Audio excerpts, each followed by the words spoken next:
저는 예순에 정년퇴직을 했습니다. 회사 정문을 마지막으로 나서던 날을 아직도 기억합니다.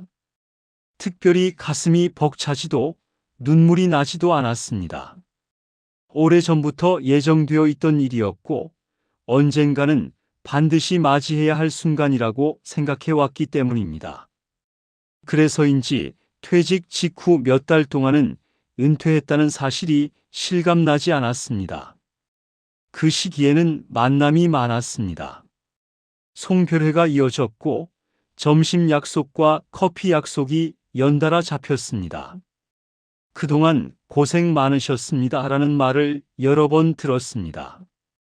휴대전화도 자주 울렸습니다. 단체 대화방에서는 농담이 오갔고 앞으로 자주 보자는 말도 나왔습니다. 저는 제 삶이 크게 달라지지 않을 것이라고 막연히 생각했습니다. 하지만 시간이 지나자 조금씩 변화가 느껴졌습니다. 어느 순간부터 연락이 줄기 시작했습니다. 매일같이 울리던 단체 대화방은 조용해졌고 먼저 안부를 묻는 전화도 뜸해졌습니다. 하루 종일 휴대전화가 한 번도 울리지 않는 날이 생겼습니다. 그날 저는 처음으로 은퇴가 현실이라는 생각을 했습니다. 혼자 식탁에 앉아 있는 시간이 늘어났습니다. 밥을 차려 먹는 일이 귀찮아졌고 혼자 라면을 끓여 먹는 날이 많아졌습니다.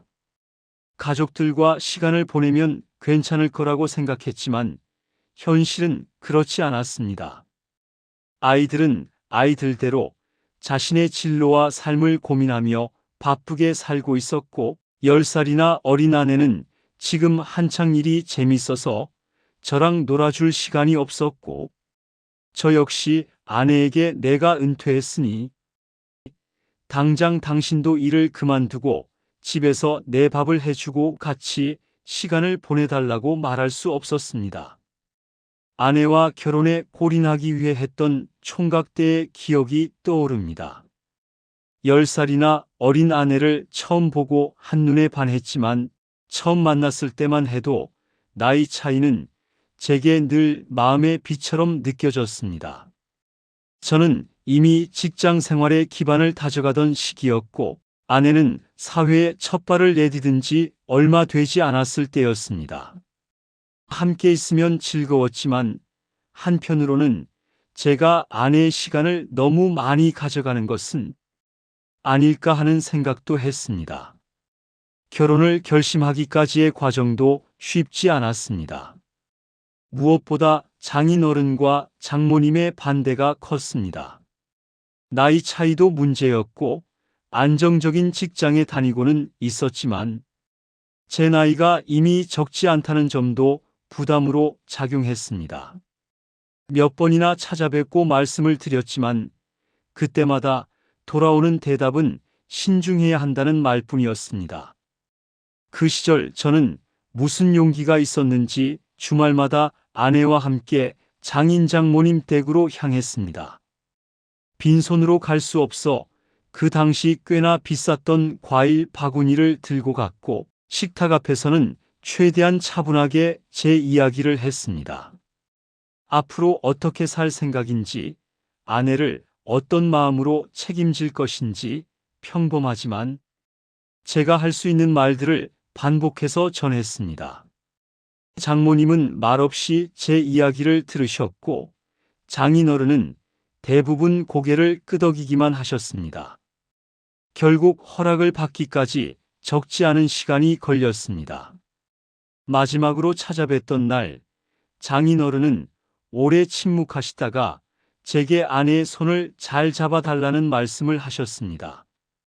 그 한마디에 그동안의 긴장이 한꺼번에 풀렸던 기억이 납니다. 저는 그날 집으로 돌아오는 길에 책임감이라는 단어의 무게를 처음으로 실감했습니다. 지금은 다 추억이고 아름다웠지만 현실은 저 혼자 남았다는 것입니다. 하루가 길었습니다. 아침에 눈을 떠도 갈 곳이 없었습니다. 출근 준비를 할 필요도 누군가를 만날 약속도 없었습니다. 신문을 펼쳐 들고 연필로 줄을 긋는 일이 하루의 주요한 일정이 되었습니다. 처음에는 형광색을 긋다가 나중에는 12색 색연필을 사서 알록달록하게 그어댔습니다. 시간을 보내고 있다는 느낌보다는 시간을 견디고 있다는 생각이 더 강했습니다. 이런 제가 처량하고 한심했습니다. 집은 조용했습니다. 너무 조용해서 제가 움직일 때마다 나는 소리가 크게 들렸습니다. 컵을 내려놓는 소리, 발걸음 소리, 기침 소리까지 또렷하게 들렸습니다. 그러다 보니 혼잣말이 늘어났습니다. 처음에는 무심코 내뱉던 말이었지만 점점 누군가가 듣고 있기를 바라는 말이 되었습니다. 어떤 날에는 집에 아무도 없는데 인기척이 느껴지는 것 같았습니다. 소리가 난 것 같아 깜짝 놀라 고개를 들었다가 아무도 없다는 사실을 확인하고 나면 드디어 이제는 환청까지 들리는구나라는 한숨을 내뱉곤 했습니다. 그때 저는 이 고요가 단순한 휴식이 아니라 고립이라는 것을 인정하게 되었습니다. 누군가와 말을 하고 싶었습니다. 대단한 이야기가 아니라 오늘 하루에 있었던 사소한 일이라도 나누고 싶었습니다. 습관처럼 휴대전화를 열었습니다. 연락처에는 300명이 넘는 이름이 저장되어 있었지만 막상 전화를 걸 사람은 떠오르지 않았습니다. 회사에 다닐 때는 매일같이 사람들과 대화를 했고 회의가 끝나면 점심을 함께 먹었고 퇴근 후에는 자연스럽게 술자리가 이어져서 인간관계에 대해 깊이 고민할 필요가 없었습니다. 그래서 은퇴 후 이렇게 외로워질 수 있다는 것을 전혀 예상하지 못했습니다. 은퇴는 명함에서 직함이 사라지게 만들었고 관계도 달라졌습니다.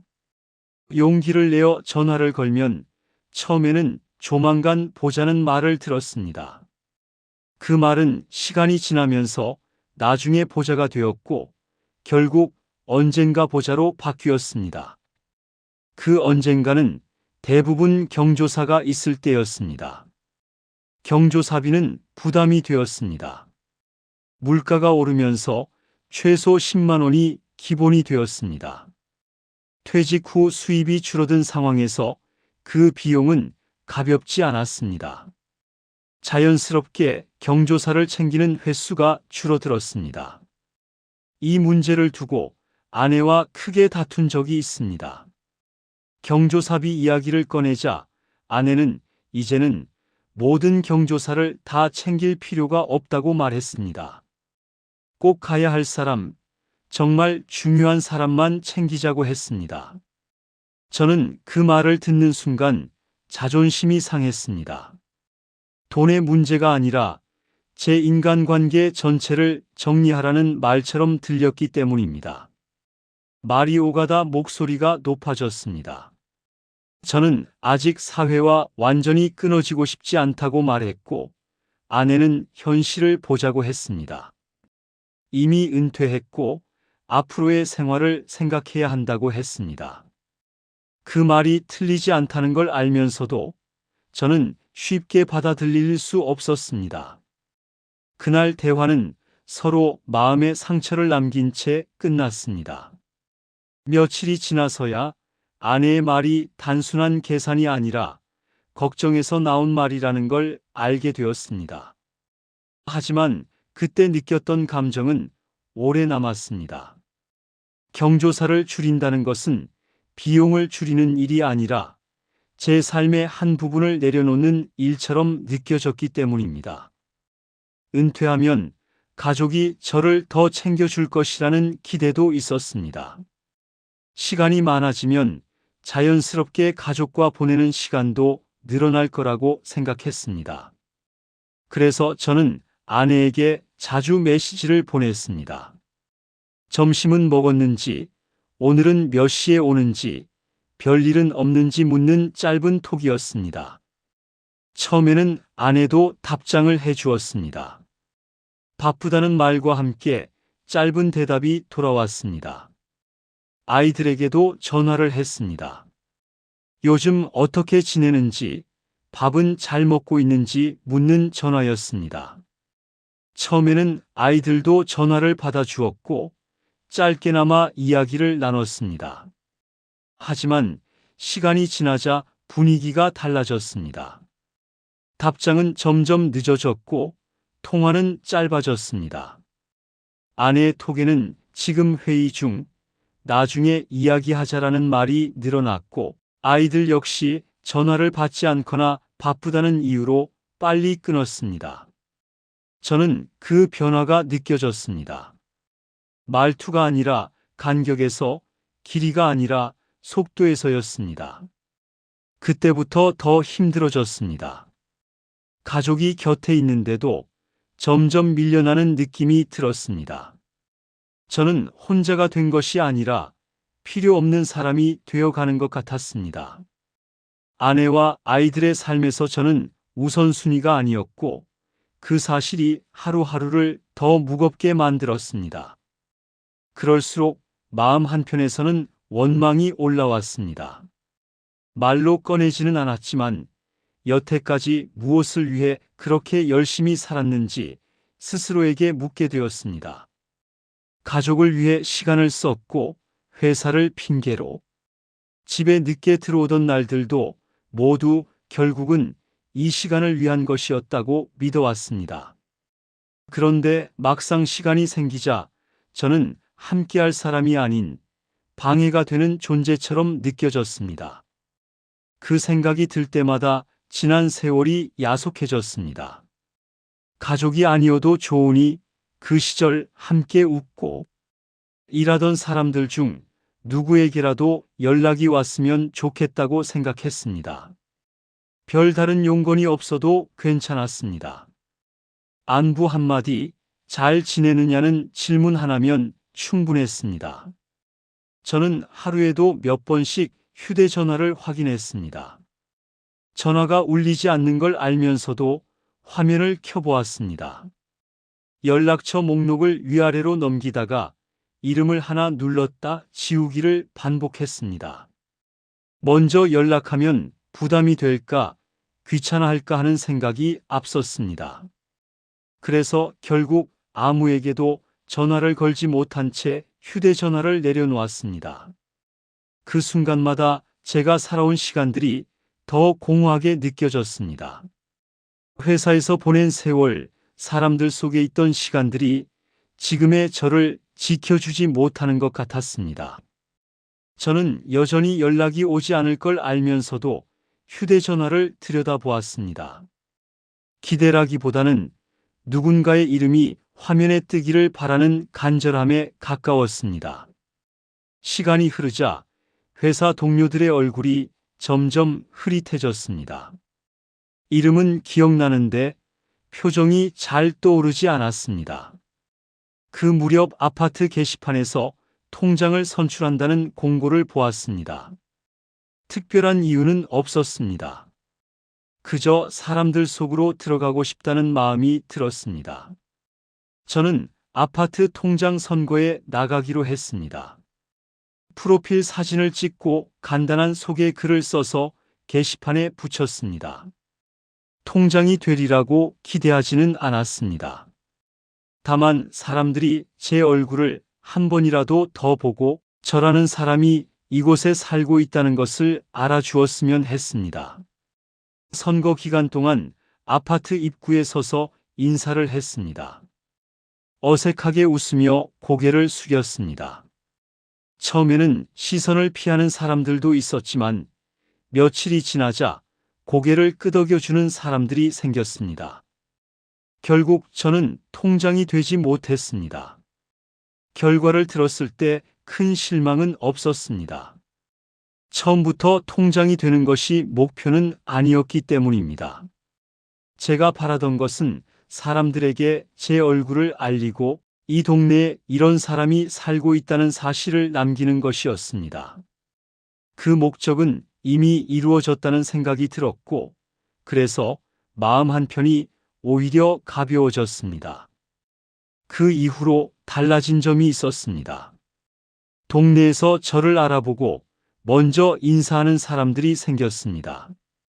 엘리베이터에서, 마트에서, 산책길에서 안녕하세요라는 말을 들었습니다. 그 짧은 인사가 제 하루를 얼마나 따뜻하게 만드는지 그때 알게 되었습니다. 이 경험을 계기로 동네 커뮤니티에 관심을 갖게 되었습니다. 마침 새로 지은 동네 문화센터가 문을 열었고 저는 헬스장에 등록했습니다. 처음에는 어색했습니다. 이미 형성된 분위기 속에 쉽게 섞이지 못했습니다. 그래도 옆에서 사람들이 나누는 이야기를 듣는 것만으로도 혼자가 아니라는 느낌이 들었습니다. 조금씩 얼굴이 익어갔습니다. 인사를 나누고 운동기구 사용법을 묻고 날씨 이야기를 했습니다. 그렇게 천천히 관계가 생겼습니다. 이제는 운동이 끝나면 함께 밥을 먹고 공도 치러 다닙니다. 이 사람들은 회사 동료가 아닙니다. 이해관계로 이어진 관계도 아닙니다. 은퇴 후에 새로 만난 사람들입니다. 저는 이들과 함께하면서 인생의 두 번째 막을 살고 있습니다. 요즘 저는 앞으로의 시간이 예전처럼 막막하게 느껴지지 않습니다.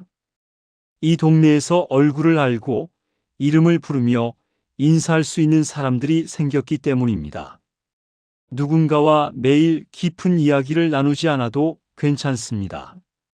길에서 마주쳤을 때 고개를 끄덕여주는 사람, 운동을 마치고 밥 한 끼를 함께 할 수 있는 사람이 있다는 사실만으로도 마음이 든든해집니다. 이제는 생각합니다.